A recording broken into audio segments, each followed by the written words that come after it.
Alright mga kapispis, welcome back to my YouTube channel. So, dito ulit ako at mag-update sa inyo para sa mga alaga kong ibon.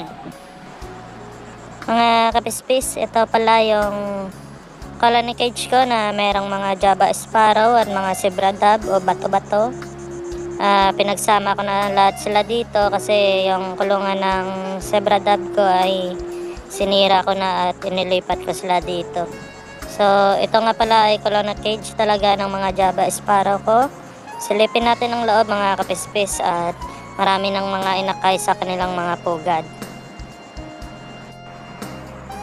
Ito mga kapispis, meron tayong dalawang inakay sa pugad. So, dalawa lang talaga sila yung napisa sa 5 itlog. At lipat tayo dito. Kabilang butas mga kapispis. Ayan, yung ibang butas walang laman at lipat tayo dito. Yung nest box pala na ito mga kapispis ay may 3 inakay na natira. Sa totoo lang, out of 5 eggs, 4 yung napisa. Kalaunan, yung isa dyan ay nawala. Hindi ko alam kung inilabas ba ng magulang o kaya namatay dyan sa loob ng pugad. Pero ngayon 3 na lang sila natira. So, lipat tayo dito sa kabila. Merong bagong inakay, kapipisa lang, 2 piraso. At yung 3 natirang itlog, yung isa dyan ay bugok at yung 2 naman ay hindi pa napipisa mga kapispis. So, dito naman sa baba, meron tayong 5 inakay na bagong pisa lang din. So, lahat ng itlog dyan mga kapispis, 5 piraso ay napisa at parte lahat. So, goods na goods yung breeder natin na to at sobrang ganda mag-alaga ng kanyang mga inakay. So, dito naman sa kabilang butas mga kapispis, meron tayong 6 na itlog. Dati-rati ay lahat yan ay fertile. So, meron akong napansin na yung isa dito ay sira na. Crack na mga kapispis. So, yung natirang 5 na yan, may napapansin ako 2 itlog na mukhang mapipisa na kinabukasan. Sinilip ko yung isa parang natuyo na mga kapispis kaya kinuha ko. So ito na nga mga kapispis yung sirang itlog at ito naman yung palabas na inakay. So tutulungan ko ito mga kapispis kasi natuyuan na siya sa loob at baka mamatay pa. Kaya kinuha ko at nilabas ko siya ng kusa kasi para hindi siya mamatay dyan sa loob ng shell niya. So ito na siya mga kapispis. Nung nailabas ko na siya, ayan, tuyong-tuyo na. At pagkatapos kong matanggal sa shell ang inakay na to ay binalik ko rin kagad sa pugad para malimliman ang kanyang mga magulang. So ito na lahat-lahat mga kapispis ang mga bagong inakay ng aking mga Java Sparrow. Sobrang dami na talaga nila mga kapispis. Ito naman ay sinubukan ko ulit mag-breeding ng chestnut munya. Ito mga kapispis, nagkaroon na sila ng itlog. So, first time pa lang ito mga kapispis at sila ay magkapatid na magkapares. So, ito yung isang may kulay puti, yan yung babae. At dito naman sa kabila, ganun din, meron na silang itlog. At yung male ko dyan, yan yung pinakamatanda kong chestnut munya. So ito yung kanilang itlog. Bali first time din ng female na magka-itlog. So itong male ay marami nang naging kapares dati. So dito naman ay meron tayong inakay ng zebra finch mga kapispis. 1 piraso lang yan. Kasi yung last na itlog niya ay 2 piraso lang. At yung isa ay nabasag. So isa lang yung napisa mga kapispis. At heto siya, malaki-laki na rin. Mga araw na sa 3 weeks old na mga kapispis. So, yan. Ito yung mga breeding ko ngayon na chestnut munya. So, expected natin na sana maging successful. Ito naman mga kapispis, yung isa kong moorhen na inatake ng daga dati. Yan, kung makikita nyo, sira-sira yung kanyang tuka. At ito naman yung kanyang kasama dati. Binukod ko yan sila kasi nag-aaway na sila mga kapispis.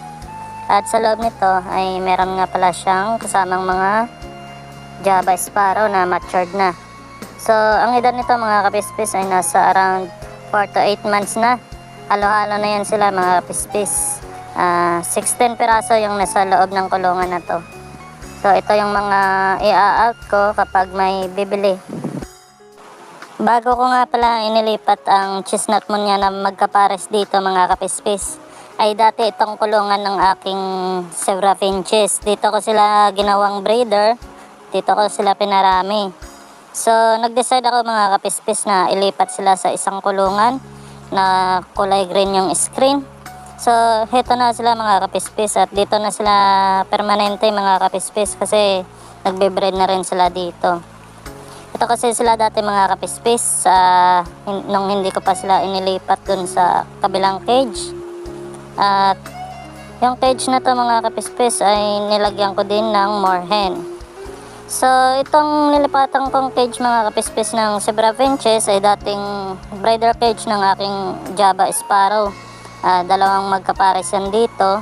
At itong mga breeder ay inilipat ko na doon sa aking colony cage mga kapispis. So lahat-lahat ng breeder ko na Java Sparrow ay nandun na nakalagay. So itong cage na to mga kapispis ay ginawa kong breeding cage ng Zebra Finches. After a couple of days mga kapispis, isa na lang yung natira sa dalawang inakay dito kasi yung isa nakalabas na. At dito naman ay malapit nang maging fully develop yung kanilang mga balahibo mga kapispis. So dito ay 3 pirasong inakay. At yan sila mga kapispis, nasa 3 weeks old na. Around 1 month old ay lalabas na sila sa pugat. At dito naman mga kapispis ay 3 piraso lang yung inakay kasi yung dalawang itlog ay bugok. So 3 lang yung naging successful na nakalabas. So dito naman ay 5 piraso, ayan, nasa around 1 week old na yan sila mga kapispis. Healthy naman lahat ang 5 pirasong inakay na yan mga kapispis. Napakagaling kasi mag-alaga ng kanilang mga magulang. So lipat tayo sa kabila mga kapispis. Dito dati ay isa lang yung tinulungan ko na makalabas. So ngayon nasa 5 piraso na sila mga kapispis.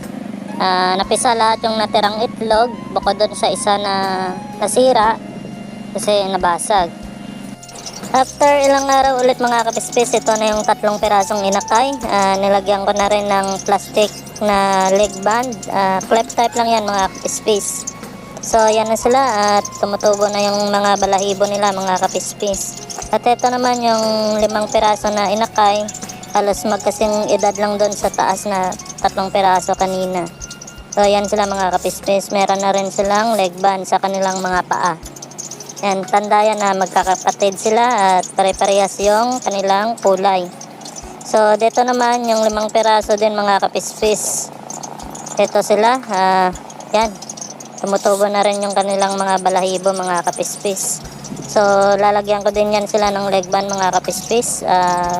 Sinasakto ko lang na kakasya sa kanilang mga paa. So dito naman mga kapispis, nagtaka ako bakit may naglilimlim na chestnut munya dito. Nung sinilip ko, meron na palang 4 na pirasong itlog. At tiningnan ko, confirm nga nasa pugad dito ng mayong pula mga kapispis. So hindi ko alam na meron palang female dito na nag-iitlog.